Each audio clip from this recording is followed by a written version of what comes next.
నమస్కారం ఘంటారావానికి స్వాగతం. ముందుగా ప్రధాన అంశాలు. రాజస్థాన్ కతుశ్యాంజీ ఆలయంలో తొక్కిసలాట, 3 మహిళల మృతి, 4 గాయాలు.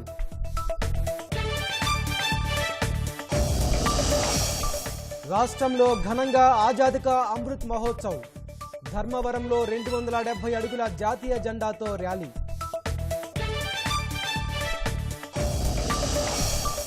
పాఠశాలల్లో నానాటికి పెరుగుతున్న విద్యార్థుల గైర్హాజరు, మధ్యలోనే బడి మానేస్తుండడంతో భవిష్యత్తు అగమ్య గోచరం. అంచనాలను తారుమారు చేస్తున్న వాతావరణ మార్పులు, కంప్యూటింగ్ వ్యవస్థను అప్గ్రేడ్ చేస్తామన్న ఐఎండీ.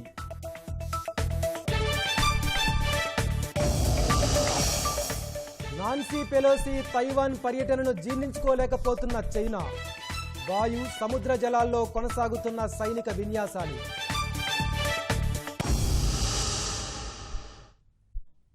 రాజ్యసభ సమావేశాలను ప్రత్యక్ష ప్రసారం ద్వారా చూద్దాం.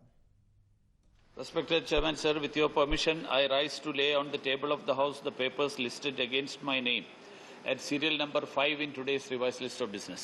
श्री रामेश्वर तेरी. सभापति महोदय, मैं आपकी अनुमति से आज की कार्यसूची के क्रम संख्या 6 पर मेरे नाम से उल्लेखित दस्तावेज राज्यसभा के पटल पर रखता हूं. श्री कौशल किशोर. सभापति महोदय जी, आपकी अनुमति से मैं आज की कार्य सूची में क्रम संख्या 7 पर मेरे नाम के समस्त सूचीबद्ध कागजातों की एक प्रत हिंदी व अंग्रेजी की सभा पटल पर रखता हूँ. श्री अजय भट्ट. आदरणीय सभापति जी, मैं आपकी अनुमति से आज की कार्य सूची में क्रम संख्या 8 पर मेरे नाम के सम्मुख अंकित दस्तावेज सभा पटल पर रखता हूँ. Doctor Bharati Pravin Pawar. Honorable Chairman, sir, with your permission, I rise to lay on the table of the House papers mentioned against my name at serial number 9 in today's revised list of business. Thank you. Doctor Munjapara Mahendra bhai. Honorable Chairman, sir, with your kind permission, I wish to lay on the table of the House papers mentioned serial number 10 against my name in today's revised list of business. Shri Pankaj Chaudhary. once again. माननीय सभापति महोदय, मैं अपने नाम के सामने वर्णित संविधान के अनुच्छेद 151 के खंड 1 के अधीन निम्नलिखित प्रतिवेदनों की एक प्रति अंग्रेजी तथा हिंदी में आपकी अनुमति से सभा पटल पर प्रस्तुत करता हूं. पहला, రాజస్థాన్ సికర్ జిల్లాలోని ఓ ఆలయంలో ఉదయం జరిగిన తొక్కిసలాటలో 3 ప్రాణాలు కోల్పోయారు. పవిత్ర గ్యారాస్ పర్వదినాన్ని పురస్కరించుకుని కతుశ్యాం గుడికి పెద్ద ఎత్తున భక్తులు పోటెత్తారు. ఉదయం 4:30 సమయానికే క్యూ లైన్లో బారులు తీరారు. గుడి తలుపులు తెరవగానే దర్శనం కోసం పోటెత్తగా తొక్కిసలాట చోటు చేసుకుంది. ఈ తొక్కిసలాటలో 3 మహిళలు ప్రాణాలు కోల్పోయినట్లు పోలీసులు వెల్లడించారు. మరో 7 గాయపడినట్లు తెలిపారు. తొక్కిసలాటలో 3 చనిపోయిన ఘటన పట్ల ప్రధాని నరేంద్ర మోదీ, రాజస్థాన్ సీఎం అశోక్ గెహ్లోట్ విచారం వ్యక్తం చేశారు. బాధిత కుటుంబాల పట్ల ప్రగాఢ సానుభూతి వ్యక్తం చేస్తూ గాయపడ్డవారు త్వరగా కోలుకోవాలని ఆకాంక్షించారు. అల్లూరి సీతారామరాజు జిల్లా పాడేరులోని మాతా శిశు సంరక్షణ ఆసుపత్రిలోని చైల్డ్ కేర్ యూనిట్లో పైకప్పు పడిపోయింది. ముందస్తుగా అక్కడి నుంచి చైల్డ్ బెడ్ యూనిట్లు తొలగించడంతో ప్రమాదం తప్పింది. ఆసుపత్రిలో మొత్తం 12 బెడ్లు ఉండగా గది శిథిలావస్థలో ఉండడంతో 6 చైల్డ్ బెడ్ యూనిట్లు తొలగించారు. ప్రస్తుతం అవి బయట ఉండడంతో శిశువులకు అత్యవసర సేవలు అందించలేకపోతున్నారు. అధికారులు స్పందించి ఆసుపత్రిలో సదుపాయాలు కల్పించాలని వైద్యులు కోరుతున్నారు. ఒక యూనిట్ అది రూఫ్ పోయిందండి, సడన్గా పెచ్చులు పడిపోవడం అలా జరుగుతుంది.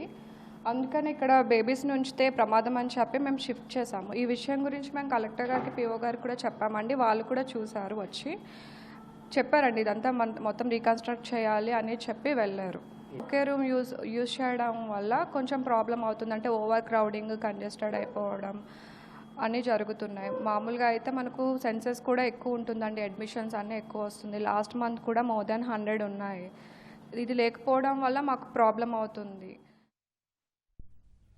అనంతపురం జిల్లా రాయదుర్గంలో పట్టపగలే వ్యక్తిని అపహరించడం కలకలం రేపింది. పట్టణానికి చెందిన సిద్ధేశ్వర అనే వ్యక్తి ద్విచక్ర వాహనంపై వెళ్తుండగా స్కార్పియోలో వచ్చి అపహరించారని కుటుంబ సభ్యులు వాపోయారు. పట్టపగలు ప్రజలందరూ చూస్తుండగానే కిడ్నాప్ చేశారని కన్నీటి పర్యంతమయ్యారు. చేసిన అప్పు చెల్లించకపోవడంతో సొంత బంధువే అపహరించాడని కుటుంబ సభ్యులు ఆరోపించారు.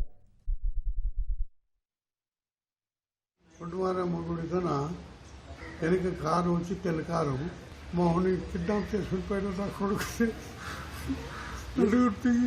చనిపోయినప్పుడు ఎవరో తెలీదు కిడ్నాప్ చేసినారు. అప్పుడు రెండో బిడ్డకి పళ్ళాట్లో వ్యాపారం చేస్తుంటే బంగారు వ్యాపారం అడ్డు పెట్టింటే వాడికి ఇచ్చినాము. వాడికి ఇచ్చింటే వాడేమో రియల్ ఎస్టేట్ చేసి లాస్ అయ్యి ఏమయ్యి అప్పుడు 5 రూపాయలు ఉండి 10 రూపాయలు ఉండి తీసుకొని ఇవాళ తీసుకొని 4 కోట్లు వాళ్ళు తీసుకుంటే వాళ్ళు ఉద్యోగం చేసినారు. డబ్బులేం అడగలేదు వాడు మమ్మల్ని. వాళ్ళు ఏడుందో చెప్పని అడిగారు. ఎన్టీఆర్ జిల్లా పెనుగంచిప్రోలులో కంఠమనేని ఫంక్షన్ హాల్ యజమాని వేణుపై స్థానిక మహిళలు మరికొందరు కలిసి దాడి చేశారు. ఫంక్షన్ హాల్లో ఉన్న యజమానిని బయటకు లాక్కొచ్చి విద్యుత్ స్తంభానికి కట్టేసి దాడి చేశారు. సమాచారం తెలుసుకున్న పోలీసులు హుటాహుటిన వెళ్లి దాడిని ఆపి బాధితుణ్ణి పోలీస్ స్టేషన్కు తీసుకొచ్చారు. మహిళల గౌరవానికి భంగం కలిగించేలా అశ్లీల వీడియోలు తయారు చేసి సామాజిక మాధ్యమాల్లో వైరల్ చేస్తున్నాడని మహిళలు ఆరోపించారు. ఈ విషయంలో 6 నెలలుగా గ్రామంలో ఒక అశ్లీల వీడియో వైరల్ అవుతోందని, దీనిపై గ్రామంలోని ఒక సామాజిక వర్గం ఆగ్రహంతో ఉన్నట్లు తెలుస్తోంది. బాధితులు ఫిర్యాదు చేస్తే విచారిస్తామని పోలీసులు తెలిపారు.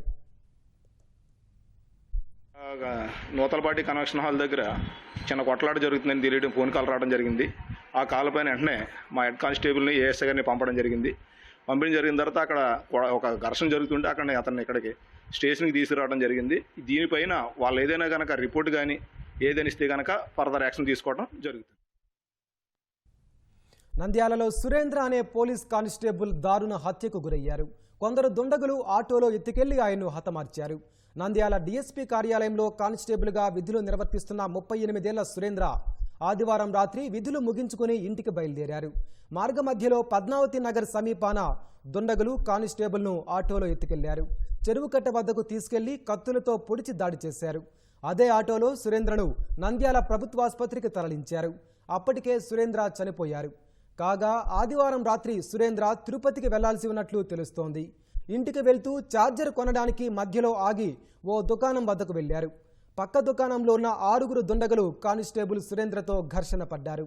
ఈ క్రమంలో ఆటోలో తీసుకెళ్లి కత్తులతో దాడి చేశారు. గొడవ, హత్యకు కారణాలు తెలుసుకునే ప్రయత్నంలో పోలీసులున్నారు. ఆటో డ్రైవర్ను అదుపులోకి తీసుకుని విచారిస్తున్నారు.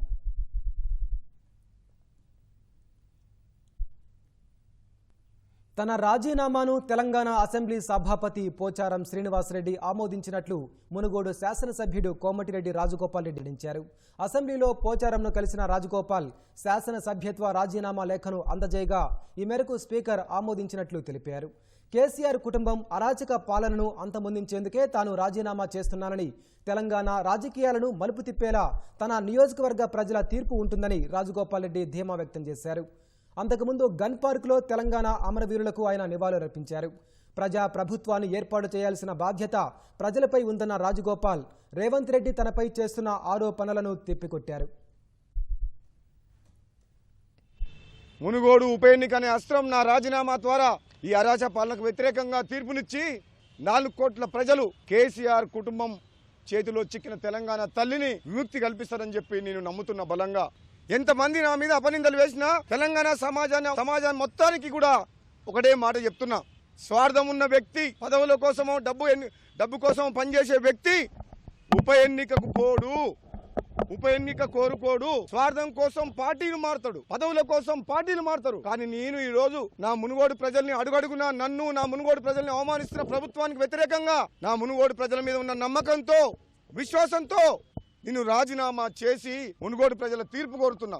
కాంగ్రెస్ పార్టీ సభలో చండూరులో పిసిసి అధ్యక్షుడు ఆయన మాట్లాడిన భాష విన్న తర్వాత తెలంగాణ ప్రజలు, సభ్య సమాజం తలదించుకుంటుంది. కోమటిరెడ్డి సోదరులను ఉద్దేశించి రేవంత్ రెడ్డి గారు ఆయన మనుషులు కానీ ఏ విధంగా మాట్లాడినరో తెలంగాణ సమాజం అంతా చూసింది. కాబట్టి నేను వాళ్ళ గురించి మాట్లాడదలుచుకోలేదు. తప్పుడు పనులు చేసి జైలుకు పోయిన చరిత్ర కలిగిన వ్యక్తులు తెలంగాణ సమాజం కోసం మాట్లాడతామంటే ఏ త్యాగం చేయకుండా, ఉద్యమంలో లేకుండా ఈ రోజు వచ్చి మేము తెలంగాణ ప్రజల గురించి మాట్లాడుతుంటే తెలంగాణ ప్రజలు నమ్మరు. ఇది ప్రభుత్వం మీద ప్రకటించిన ధర్మయుద్ధం. ఈ యుద్ధంలో తెలంగాణ ప్రజలు గెలుస్తారు, మునుగోడు ప్రజలు గెలుస్తారు.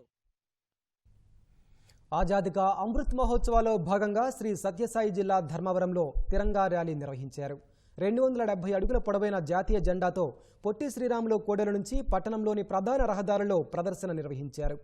విద్యార్థులు, వివిధ శాఖల ఉద్యోగులు, మహిళా సంఘాలు చిన్న జాతీయ జెండాలు చూపుతూ ర్యాలీలో పాల్గొన్నారు.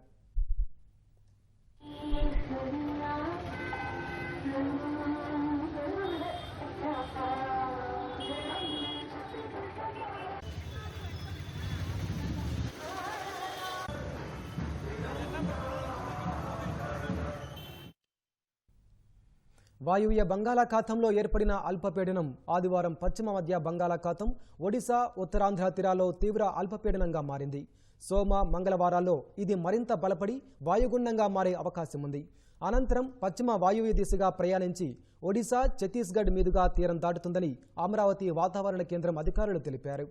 అల్పపీడన ప్రాంతం మధ్యగా ప్రయాణిస్తున్న నైరుతి రుతుపవన ద్రోణి ఆగ్నేయ దిశగా ఉత్తర అండమాన్ వరకు విస్తరించి ఉందని తెలిపారు. వీటి ప్రభావంతో ఉత్తర కోస్తా, యానాంలో ఇవాళ రేపు 1-2 చోట్ల భారీ వర్షాలు కురిసే అవకాశం ఉందని తెలిపారు.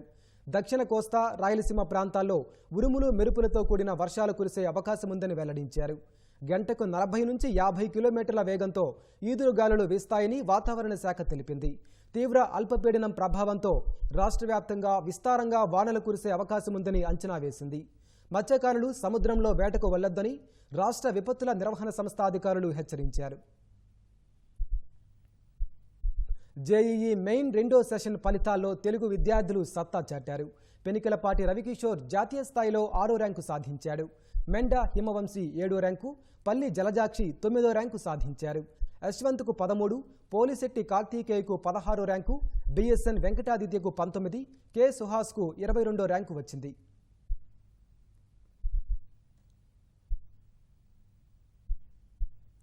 దేశంలో కోవిడ్ యాక్టివ్ కేసుల సంఖ్య 1,35,000 దాటింది. ఆదివారం ఉదయం 8 గంటల నుంచి ఇవాళ ఉదయం 8 గంటల వరకు దేశవ్యాప్తంగా 16,167 కరోనా కేసులు నమోదయ్యాయి. కోవిడ్ నుంచి మరో 15,549 మంది కోలుకున్నారు. దేశంలోని యాక్టివ్ కేసుల సంఖ్య 1,35,510కి చేరినట్లు కేంద్ర ఆరోగ్య శాఖ వెల్లడించింది. దేశవ్యాప్తంగా ఇప్పటి వరకు 206.56 కోట్ల కరోనా టీకా డోసులు పంపిణీ చేసినట్లు తెలిపింది. రాష్ట్రంలోని పాఠశాలల్లో విద్యార్థుల గైర్హాజరు శాతం ఆందోళనకరంగా ఉంది. ప్రభుత్వ, ప్రైవేటు పాఠశాలల్లో కలిపి సగటున 15% వరకు విద్యార్థులు బడులకు హాజరు కావడం లేదు. పిల్లల హాజరుపై సరైన పర్యవేక్షణ లేకపోవడమే దీనికి కారణమని అభిప్రాయం వ్యక్తమవుతోంది. గైర్హాజరు కారణంగా విద్యార్థుల అభ్యసన ప్రభావితమవుతోందంటున్న నిపుణులు, తద్వారా బడులు మానేసే వారి శాతం పెరుగుతోందని హెచ్చరిస్తున్నారు. పాఠశాలల్లో రోజువారీ విద్యార్థుల గైర్హాజరు ఎక్కువగా ఉంటోంది. ప్రభుత్వ బడులకు వచ్చే వారిలో సరాసరిన 15 నుంచి 29%గా, అదే ప్రైవేటులో ఇది 8 నుంచి 10%గా ఉంటోంది. మొత్తంగా చూస్తే సగటున 13 నుంచి 15% వరకు విద్యార్థులు తరగతులకు రావటం లేదు. పాఠశాల విద్యాశాఖ లెక్కల ప్రకారం శనివారం ప్రభుత్వ బడుల్లో సరాసరిన 19%, ప్రైవేటులో 10% మంది విద్యార్థులు బడులు మానేశారు. రాష్ట్ర వ్యాప్తంగా మొత్తం 59,193 పాఠశాలలు ఉన్నాయి. శనివారం 54,396 పాఠశాలల్లో హాజరు నమోదైంది. ఈ పాఠశాలల్లో మొత్తం 63,34,174 మంది విద్యార్థులు ఉండగా, వారిలో 53,68,535 మంది హాజరయ్యారు. ఇది చాలా ఆందోళనకరమైన పరిణామమన్న అభిప్రాయం వ్యక్తమవుతోంది. వ్యవసాయ పనులు, సీజనల్ వ్యాధుల కారణంగా వారు రావటం లేదని చెబుతున్నారు. ప్రస్తుత వర్షాల సీజన్లో వ్యవసాయ పనుల కోసం కొందరు తమ తల్లిదండ్రుల వెంట వెళ్లడం ప్రధాన కారణంగా కనబడుతోంది. కేంద్ర ప్రాజెక్టు అనుమతుల బోర్డు పీఏబీ నివేదిక ప్రకారం ఏడాదిలో సరాసరిన బడి మానేస్తున్న వారు 10వ తరగతిలో 31.3%గా ఉన్నారు. రాష్ట్ర వ్యాప్తంగా 2.80 లక్షల మంది చదువు మధ్యలోనే మానేస్తున్నట్లు నివేదిక వెల్లడించింది. అవసరమైన చర్యలు తీసుకోవాలని సూచించింది. ఇలా తరగతులకు హాజరు కాకపోవటం వల్ల సహజంగా విద్యార్థులు అభ్యసనలో వెనకబడతారు. ఆ తర్వాత మధ్యలో బడి మానేసే పరిస్థితి ఏర్పడుతుంది.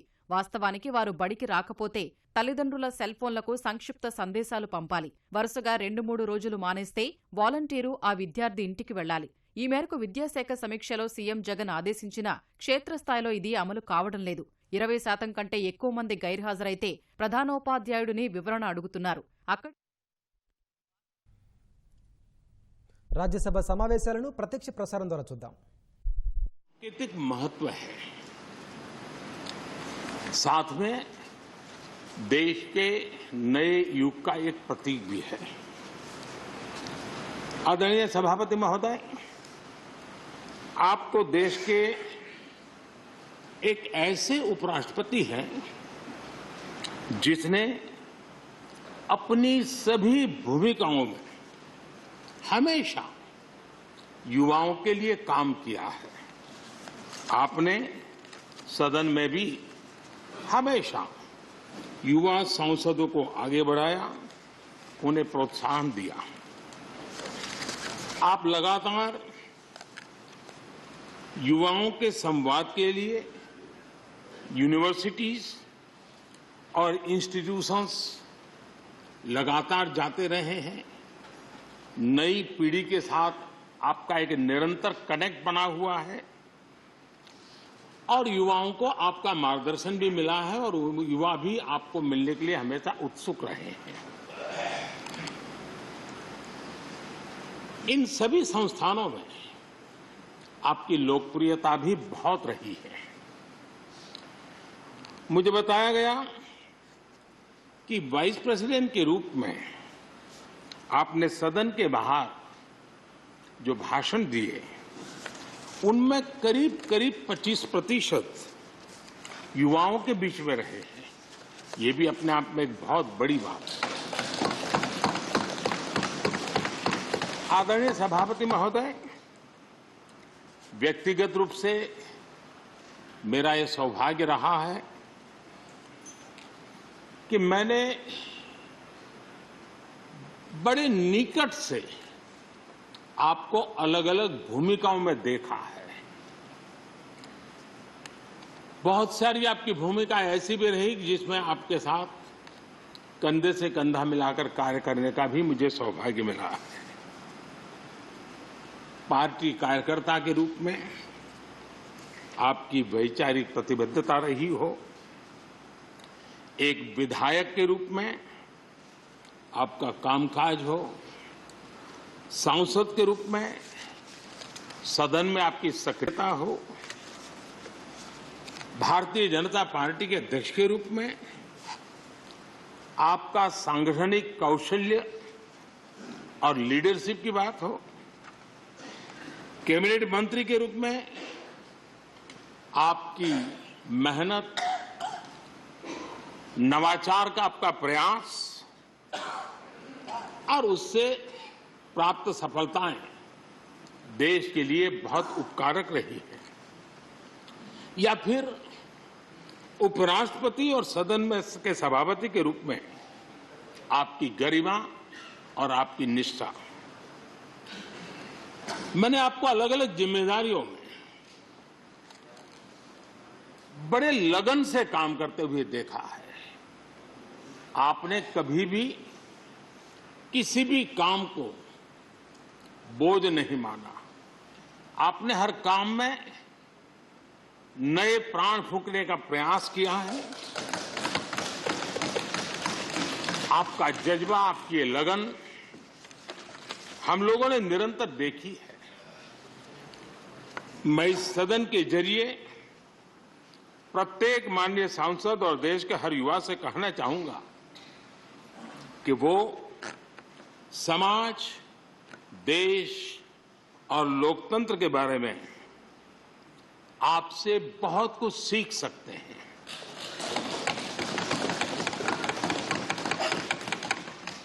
लिसनिंग, लर्निंग, लीडिंग,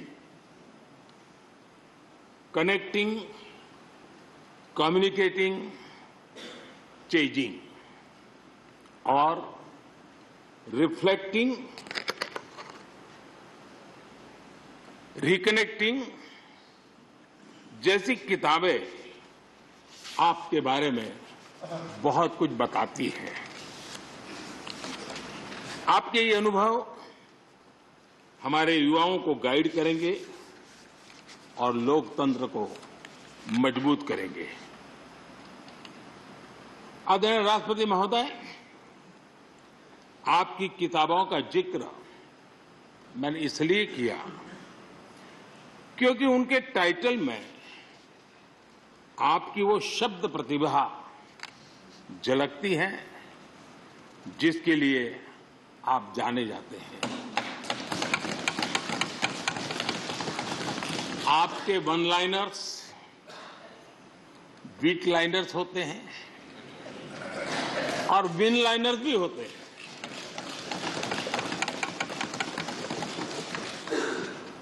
यानी उसके बाद कुछ और कहने की जरूरत ही नहीं रह जाती। Your each word is heard, preferred and revered and never countered.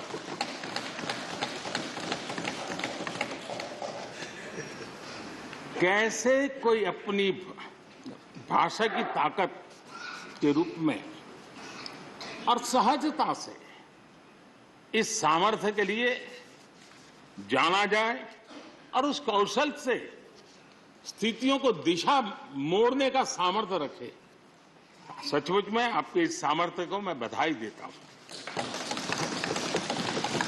साथियों, हम जो भी कहते हैं वो महत्वपूर्ण तो होता ही है, लेकिन जिस तरीके से कहते हैं उसकी अहमियत ज्यादा होती है।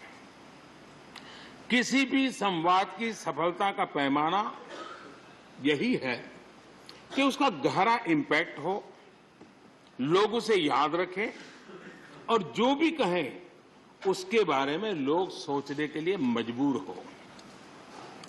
अभिव्यक्ति की इस कला में वेंकैया जी की दक्षता, उस बात से हम सदन में भी और सदन के बाहर देश के सभी लोग भली भांति परिचित हैं। आपकी अभिव्यक्ति का अंदाज जितना बेबाक है उतना ही बेजोड़ भी है। आपकी बातों में गहराई भी होती है, गंभीरता भी होती है, वाणी में बीट भी होता है और वेट भी होता है, वार्मथ भी होता है और विजडम भी होता है। संवाद का आपका तरीका ऐसे ही किसी बात के मर्म को छू जाता है और सुनने में मधुर भी लगता है। आदरणीय सभापति महोदय, आपने दक्षिण में छात्र राजनीति करते हुए अपना राजनीतिक सफर शुरू किया था। तब लोग कहते थे कि जिस विचारधारा से आप जुड़े थे उसका और उस पार्टी का निकट भविष्य में तो दक्षिण में कोई सामर्थ्य नजर नहीं आता है, लेकिन आप एक सामान्य विद्यार्थी कार्यकर्ता से यात्रा शुरू करके और दक्षिण भारत से आते हुए उस पार्टी के राष्ट्रीय अध्यक्ष के शीर्ष पद तक पहुंचे।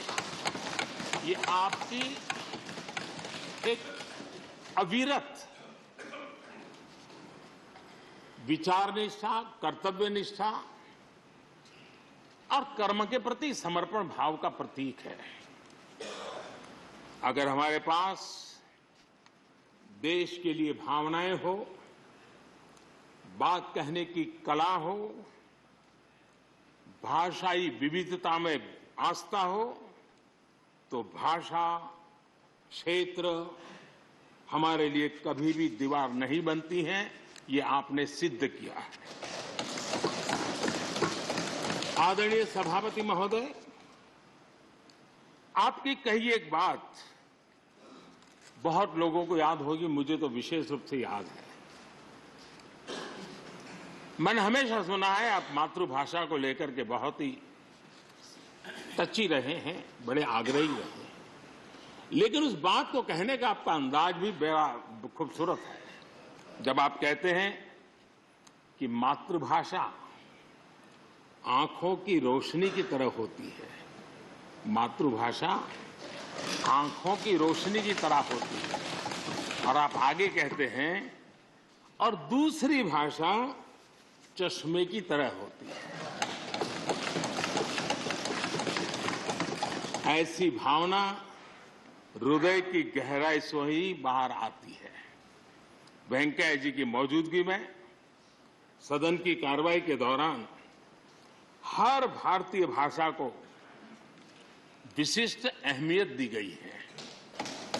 आपने सदन में सभी भारतीय भाषाओं को आगे बढ़ाने के लिए काम किया। सदन में हमारी सभी 22 शेड्यूल लैंग्वेज में कोई भी माननीय सदस्य बोल सकता है, उसका इंतजाम आपने किया।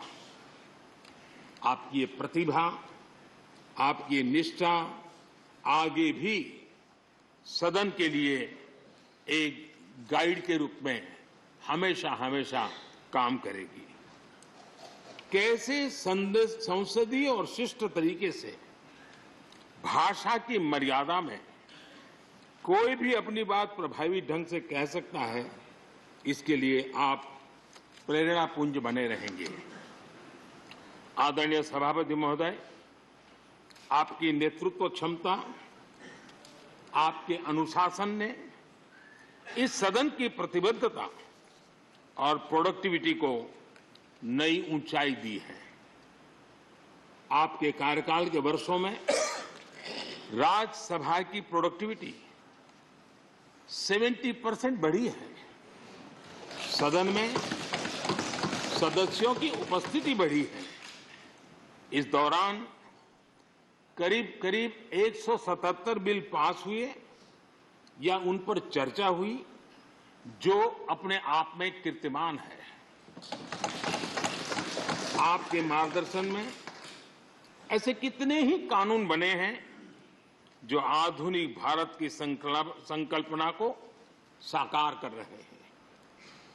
आपने कितने ही ऐसे निर्णय लिए हैं जो अपर हाउस की अपवर्ड जर्नी के लिए याद किए जाएंगे।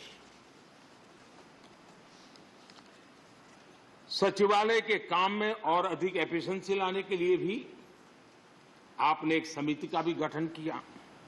इसी तरह